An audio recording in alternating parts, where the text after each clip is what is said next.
காலங்காத்தாலே கொட்றா பனியில வண்டி எடுத்துட்டு நேரா மதுரையில போய் பிரியாணி சாப்பிட்டுட்டு, அப்படியே எங்க போனோம்னே பார்த்தீங்கன்னா கைஸ், வண்டி எடுத்து நேரா சிராவாயிலுக்கு போயிட்டாய்ங்க.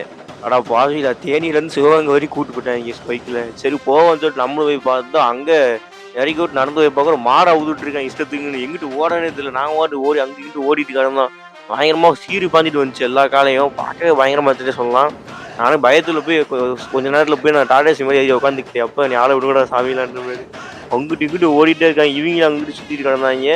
ஏதாவது பொறி வாங்க போலாம் பார்த்தா கூட எங்கிட்டு இந்த மாடு வருதுன்னே தெரியல. அந்த மாதிரி வேற லெவலில் வச்சுன்னு சொல்லலாம். உண்மையிலே சிராவயல் மஞ்சு வரது வேற லெவலில் இருந்துச்சு. அங்கிட்டு இங்கிட்டு காளைகள் வர்றது சரி, அங்க இருக்க வீரர்கள் அடக்கிறது சரி, வேற லெவலில் இருந்துச்சுன்னே சொல்லலாம். அதாவது வண்டி அங்கே நிப்பாட்டி வச்சுருக்காங்க, எங்கிட்டு வருதுன்னே தெரியல கைஸ். உண்மையிலே வந்து கண்ணு எல்லா பக்கமும் இருந்தால் தான் இந்த இடத்துல தப்பிக்க முடியுன்ற சொல்ல மாதிரி அந்த மாதிரி தான் இருக்கு.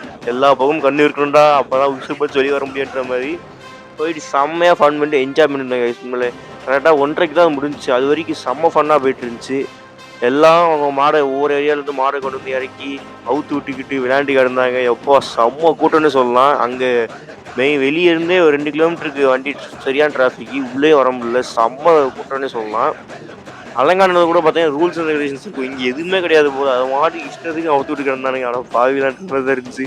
வேற லெவலில் என்ஜாய் சொல்லலாம். நாங்கள் ஒரு சில காலையெல்லாம் பார்த்துட்டு அதுக்கப்புறம் ஒரு வழியாக உசுறு தப்பிச்சு வெளியே வந்துட்டாங்க. ஒரு வண்டியில் ஏறிட்டு வெளியே வந்து அப்புறம் தான் வண்டி எடுத்தோமே. அதுக்கடுத்து நான் எங்கே போனேன், என்ன சாப்பிட்டேன், அதெல்லாம் அடுத்த வீடியோவில் வரும். மறக்காமல் நம்ம வெங்கிஸ் எக்ஸ்ப்ளோரை ஃபாலோ பண்ணிடுங்க. அடுத்தடுத்து அப்டேட் நிறைய வீடியோ வந்துக்கிட்டே இருக்கும். மறக்காமல் நம்ம பேஜை ஃபாலோ பண்ணிங்க நண்பா. தேங்க்ஸ் ஃபார் வாட்சிங்.